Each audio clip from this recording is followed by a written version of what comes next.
Hello everyone, সবাই কেমন আছো? আমি তুহিনকণা আবার চলে এলাম আবার একটা অন্য ভিডিও নিয়ে। প্রথমেই জানাই সবাইকে শুভ রথযাত্রার দিন সবাই কে কী করলে অবশ্যই কমেন্ট করে জানিও। আর আমি প্রথমেই এই রথটা সাজিয়ে নিচ্ছে। একটা ছোট রথ কিনে আনা হয়েছিল, তো এটা ভাইপো টানবে বলে রথটা কিনে আনা হয়েছিল, আর এটা আমি সাজিয়ে দিচ্ছিলাম। তারপর রথটার এই যে একদিকের যে পিলারটা আছে, এটাকে এইভাবে ঘুরিয়ে ঘুরিয়ে ডেকোরেশনটা আমি করছিলাম। ঘুরিয়ে ঘুরিয়ে এই সামনে দুটোই করবো, আর পিছনে আমি একটা সাদা কাগজ মেরে দিয়েছি, যেহেতু এখানে জগন্নাথ ঠাকুর রাখা হবে। এবার বাচ্চারা তো জোরে হয়তো টানবে আর পিছন থেকে উল্টে পড়েও যেতে পারে ঠাকুরটা, ও তাই জন্য আমি ওই পিছনটা সাদা কাগজ দিয়ে মেরে দিয়েছি, যাতে পড়ে গেলেও বাইরে বা রাস্তায় পড়ে যাওয়ার ভয়টা না থাকে। সেই জন্য পিছনটায় আমি একটা সাদা কাগজ দিয়ে মেরে দিয়েছি। আর এইখানে এই দিকটায় আমার পাকানো হয়ে গেছে কমপ্লিট। এবার এখানটায় কাঁচি দিয়ে কেটে টেপ দিয়ে মেরে দিচ্ছি। এইভাবে একদিকটা হয়ে গেছে, এবার উল্টো দিকটাও করে নেবো সেম একইভাবে, এটা দিয়েই করব।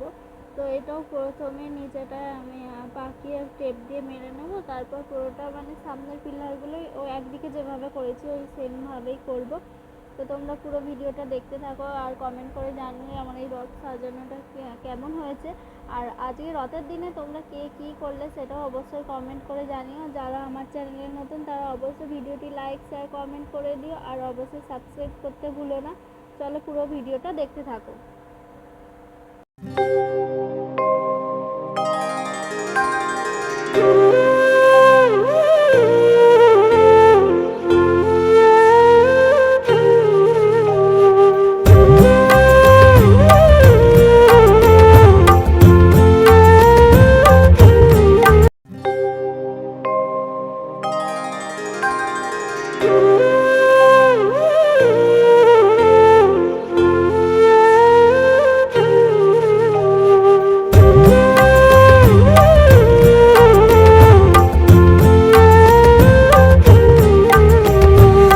দেখো এবার আমার পুরো রথটা সাজানো কিন্তু কমপ্লিট হয়ে গেছে। তোমরা দেখে জানিও অবশ্যই রথ সাজানোটা কেমন হয়েছে।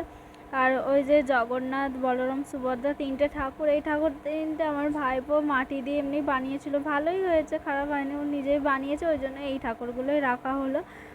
আর অন্য ঠাকুর রাখা হবে, আর এগুলো যেহেতু বানিয়েছিল সেই জন্য এগুলো রাখা হয়েছে। আর দেখে সবাই জানিও রথ সাজানোটা কেমন হয়েছে। তারপরে এই যে খেতে বসে গেছি, আর আজকে আমাদের রাইস হয়েছিল, আমি রাইসটা করেছিলাম। তারপরে এবারে খাওয়া দাওয়ার পরে বেরিয়ে পড়েছি আমি আর মা দুজনে মিলে রথ দেখতে যাবো বলেই বেরিয়েছিলাম উলুবেড়িয়াতে। তো দুজনে বেরিয়ে পড়েছি, আর বেরিয়ে খালি খালি মানে বৃষ্টিও আছে রে, মেঘ করে আছে, ভাবছি যে যদি বৃষ্টি এসে যায়, যদি বৃষ্টি এসে এই ভাবতে হবে। তারপর বলি বেরিয়ে যেমন পড়েছি তো বেরিয়ে যাই বলে। তো মাঠের একটা রাস্তা আছে, তো এইটা শর্টকাটে, এই রাস্তা দিয়ে মা আর আমি হেঁটে হেঁটে তো যাচ্ছিলাম। তারপর খেয়ে দিয়ে উঠেই জাস্ট বেরিয়ে পড়েছি। আর তোমরা কে কোথায় রথ দেখতে গেলে সেটাও কমেন্ট করে জানিও। তারপর দুজনে হাঁটি হাঁটি পা পা করতে করতে গল্প করতে করতে মা আর মেয়ে চলে গেলাম। তো কিছুটা হেঁটে যাওয়ার পর টোটো পেলাম, টোটো ধরে আবার ওখান থেকে একদম উলুবেড়িয়া কালীবাড়ি গিয়েছিলাম। আর যেহেতু তাড়াতাড়ি বেরিয়েছে তখন নো এন্ট্রি হয়নি, তারপরে বিকালের দিকে নো এন্ট্রি হয়ে গেছিলো, আর গাড়ি যেতে দিচ্ছিল না। তারপর নদীর পাড়ে গিয়ে একটু দাঁড়িয়েছিলাম, ভালোই দেখলাম লো পারে হয়েছে, তো সেখানে একটু ভিডিও করে নিলাম। তারপরে এখানে রথটা ওই যে আটচালা আছে কালীবাড়ির মন্দিরে, তো রথটা হচ্ছে এখানে রাখা ছিল। আর এই যে অনেক দোকান আরে বসেছে, এগুলো সবসময়ই থাকে। তো আমরা একটু তাড়াতাড়ি যেহেতু গেছি তখন একটু লোকটা তাও কম ছিল, এবার যত সন্ধ্যের দিকে হচ্ছিলো ভিড় বেড়ে যাচ্ছিলো। আর এটা তখন রথটা জাস্ট বাইরে সাজিয়ে রাখা ছিল, তখনও টানা আরে হয়নি বা পুজো আরে কিছুই হয়নি। তারপর এখানে একটু প্রণাম আরে করে নিলাম। আর আরেকটা জিনিস দেখে সবথেকে ভালো লাগলো, ছোটোবেলায় রথের মেলায় যে মাটির খেলনাগুলো বিক্রি হতে দেখতাম, সেগুলো এখনও দেখতে পেলাম। অনেক দিন পর রথ দেখতে গেছি, অনেক মানে আগে সেই ছোটোবেলায় যেতাম, তারপর বড় হওয়ার পর থেকে প্রায় যাওয়া হয়ই না বলতে গেলে। আমি কালী মন্দিরটা দর্শন করিয়ে নিলাম। আর মাটির জিনিসগুলো, মাটির খেলনারে আমি রথ দেখতে গেলে ঠাকুরের পিকচার, ওই মাটির খেলনা, ওই যে মাটির খেলনা আরে আমি কিনতাম, তো সেগুলো আমার অনেক দিন পর দেখে খুব ভালো লাগলো যে এখনও এগুলো মানে আছে। তারপর এখানে মা আর আমি কিছুক্ষণ দাঁড়িয়েছিলাম, দাঁড়িয়ে ছবি আরে তুলছিলাম, তার ঘুরে ঘুরে একটু চারিদিকটা দেখছিলাম। এবার তারপর রথটা বাইরেটা বের করে এখানে পুজো হচ্ছিলো, তখন অনেক ভিড় হয়ে গিয়েছিলো।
আস্তে আস্তে রথ টানা শুরু হয়েছিল। রথটা এবার রাস্তার দিকে বের করে নিয়ে যাচ্ছিল। আর কত ভিড় হয়েছে খালি দেখো এখন, কত ভিড় হয়েছে।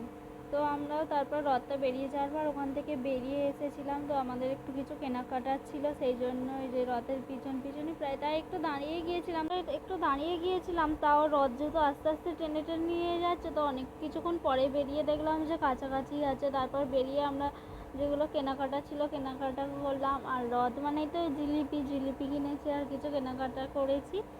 করে তারপর ওখান থেকে মা আর আমি বাড়ির উদ্দেশ্যে এবার বেরিয়ে পড়লাম, যে এবার বাড়ি চলে যেতে হবে। আর সন্ধে হয়েও আসছিলো, সেই জন্য বাড়ি বেরিয়ে পড়লাম। তো মা আর আমি ওখান থেকে অটো ধরে আবার বাড়ি চলে এলাম। আর এই যে জিলিপি কিনে এনেছিলাম। তো রথের ব্লগটা এখান পর্যন্ত হলো। তোমাদের সাথে আবার অন্য কোনো ভিডিওতে দেখা হবে। টাটা।